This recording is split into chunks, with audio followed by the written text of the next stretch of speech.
Bonjour encore une fois. Je reviens encore sur les réseaux sociaux parce que c'est le moyen le plus vu, le moyen le plus sûr pour dire ce que l'on pense, pour et donner ses idées afin que les gens comprennent un peu ce qui se passe. En fait, l'heure est grave, est très grave. L'heure est très grave en ce moment en Afrique parce que du moment où les Africains ne peuvent pas décoller, au moment où les Africains ne peuvent pas prendre des décisions appropriées pour leur bien-être, raison pour laquelle j'ai dit l'heure est grave. Encore de plus, euh, je n'arrive pas à comprendre que nos chefs d'État euh, ont la tête dure, ou du moins euh, sont des parvenus. Parce que comment gouverner un pays? Tout le monde sait que pour gouverner un pays, il y a trois aspects. D'abord, il y a euh, l'idéologie politique, il y a un projet de gouvernement et un projet de société. Et comment est-ce qu'ils font pour unir ces trois aspects afin que euh, le pays marche, afin que la population de ces pays-là puisse vivre correctement? Alors, tous ces aspects que je viens de citer, l'idéologie politique, le projet de société et le projet de gouvernement doivent être des aspects très importants et financés. Maintenant, ces financements, comment ça se passe? Alors, nos chefs d'État prennent des décisions. Alors, nous allons financer l'agriculture, nous allons financer l'élevage, nous allons financer l'enseignement, nous allons financer la santé. Eh bien, quand on regarde dans ces pays de l'Afrique de l'Ouest qui utilisent le franc CFA, on n'arrive pas à comprendre que toutes les propositions et toutes les décisions qui ont été prises par les chefs d'État n'ont jamais été accomplies. On se pose la question, pourquoi, lorsque les chefs d'État africains qui utilisent le franc CFA prennent des décisions, ils n'arrivent pas à accomplir leurs promesses? Alors j'ai essayé de chercher et c'est très simple. Le franc CFA des pays africains ne leur appartient pas. Le franc CFA, notre monnaie, ne nous appartient pas. Ça, c'est la première des choses. Un chef d'État africain qui prend une décision pour dire à son peuple, je vais financer l'élevage, je vais financer l'agriculture, je vais financer les transports, c'est une décision capitale. Mais pourquoi il n'arrive pas à accomplir cette promesse? Alors, tous les pays de l'Afrique de l'Ouest, les 8 pays de l'Afrique de l'Ouest et les 6 pays de l'Afrique centrale ont des banques. Donc la BCAO, c'est la Banque centrale des États de l'Afrique de l'Ouest. La BEAC, c'est la banque centrale de l'Afrique centrale. Donc la BEAC, c'est la banque centrale de l'Afrique centrale, et la BEAC, et la BCAO, pardon, c'est la Banque centrale des États de l'Afrique de l'Ouest. Alors donc, il y a deux banques, la BEAC et la BCAO.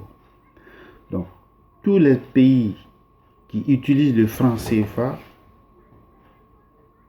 déposent dans ces banques-là et réunissent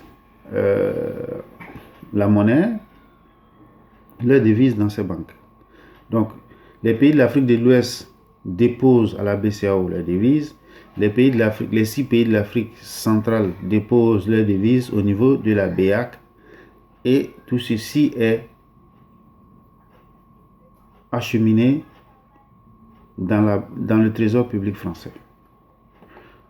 Maintenant, qu'est-ce qui se passe? Dans chaque banque, à la BCAO ou à la BEAC, il y a des administrateurs français qui sont représentés. Et ces administrateurs français sont les piliers de ces banques. La BCEAO, le gouverneur de ces banques sont rien devant ces Français-là. S'il y a une décision majeure à prendre et que l'un des administrateurs français dit non, tous les Africains croisent les bras et ils assistent. Ils ne peuvent rien. Or, les pays africains doivent décider du sort de la population, c'est-à-dire financer les routes, financer les entreprises, financer les hôpitaux, la santé, financer l'enseignement, financer l'agriculture, financer l'élevage. Un pays qui promet à son peuple de faire des routes est obligé de tenir sa promesse. Et au niveau de la BCEAO, s'il y a des décisions et que des décisions majeures et qu'un administrateur dit non, ces pays-là ne peuvent plus honorer à leurs promesses. Ils sont obligés, qu'est-ce qu'ils sont? Ils sont obligés de faire. Ils sont obligés de courir encore à des prêts. Ils font des prêts à l'Union européenne, ils font des prêts à la Chine, ils font des prêts à la Russie, ils font des prêts aux banques arabes. Alors que les 8 pays de l'Afrique de l'Ouest et les 6 pays de l'Afrique centrale ont des sommes colossales qui sont posées dans le trésor public français. C'est à eux.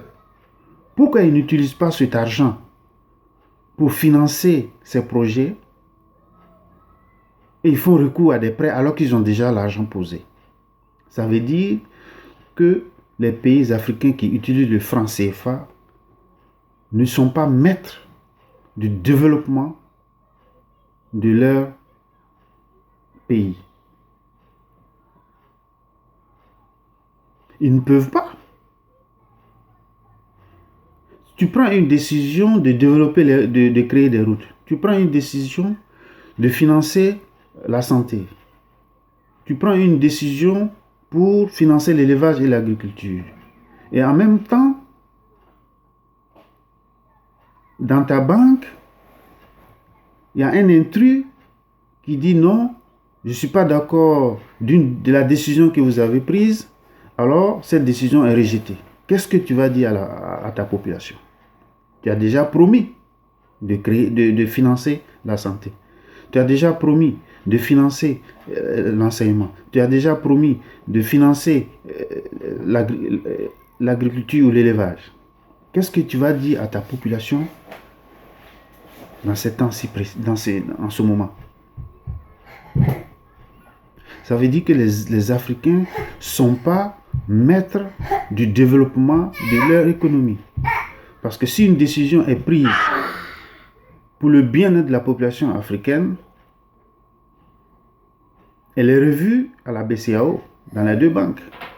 Et si l'administrateur français dit non, c'est fini, vous ne pouvez plus financer, vous ne pouvez plus faire ce que la décision, vous ne pouvez plus réaliser la décision que vous avez prise face à votre population.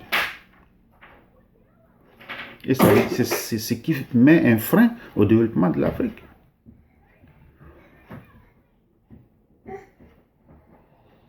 Et c'est inadmissible. Vous avez des sommes colossales qui dorment au trésor public français. Vous n'êtes pas capable d'utiliser cet argent. C'est à vous. Vous êtes obligé de faire recours à des prêts qui seront remboursés à des taux élevés. Mais où est-ce que va l'Afrique? Qui sont les dirigeants que nous avons à la tête de nos pays? Est-ce des intelligents? Est-ce des gens qui réfléchissent? Est-ce des gens dignes de ce nom? Pour sortir l'Afrique de ce marasme. Mais je pleure toute la nuit. Je pleure tous les jours pour nous, les Africains. On nous prend pour des moins que rien. L'Afrique qui utilise le franc CFA travaille à la sueur de son front pour financer les Français. Et ils se développent. Ils se développent. Ils prennent bien soin de leur population. Et ce sont les mêmes encore qui reviennent investir chez nous. Mais avec notre argent. C'est ridicule. Et en même temps, c'est pitoyable. Si aujourd'hui les chefs d'État se mettent d'accord pour dire non, s'il n'y a pas de marionnettes, si parmi les chefs d'État africains qui utilisent le français, on n'a pas de marionnettes, on n'a pas de lèche-bottes, on n'a pas de chiens de garde, les jeunes Africains n'utiliseront plus les pirogues pour venir en Europe. Ce sont les jeunes Européens qui vont utiliser les pirogues pour venir en Afrique. Parce que l'Afrique serait l'Eldorado, comme on le dit. L'Europe, ce n'est pas l'Eldorado. Il n'y a rien ici. Je suis ici, je sais ce qui se passe. L'Européen, il ne connaît rien. Sauf qu'ils ont le matériel. Moi, je travaille avec eux. Ils ne sont pas plus intelligents que nous. Ils ne sont pas plus intelligents que nous. Je travaille dans la chimie. Je sais ce qui se passe. Ce n'est pas possible qu'aujourd'hui, les chefs d'État africains s'asseyent et regardent ce qui se passe. Il faut qu'ils agissent. Il faut qu'ils agissent. Comment est-ce que moi je peux avoir de l'argent posé gratuitement pour le développement d'un autre pays et je fais recours à des prêts pour mon peuple? Ça ne marche pas. Et pour sortir de ce système de nœuds, il faut qu'on s'attaque aux chefs d'État africains. Ce n'est pas la France. Il faut que nous attaquions aux chefs d'État africains. Ce sont eux les marionnettes, ce sont eux les lèche-bottes, ce sont eux qui mettent l'Afrique en retard. Ce sont eux qui mettent la population dans des difficultés inimaginables. Et c'est ce même groupe qui dort sur des sommes colossales et qui vivent dans l'opulence. Pendant ce temps, une grande partie de la population africaine meurt de faim. Ils meurent parce qu'ils n'ont pas accès à la santé. Ils meurent parce qu'ils n'ont pas accès à de l'eau potable. Ils meurent parce qu'ils n'ont pas de route.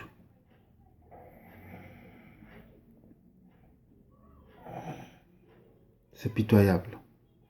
Vraiment pitoyable. Je ne peux pas comprendre. Dieu nous a créés et nous a dotés de raison. C'est pourquoi on dit l'être humain est un roseau pensant. Mais il faut utiliser ton intelligence pour créer une atmosphère autour de toi qui soit agréable. Mais si tu ne peux pas le faire, où iras-tu? Qu'est-ce que tu es? Tu vas rendre compte à qui?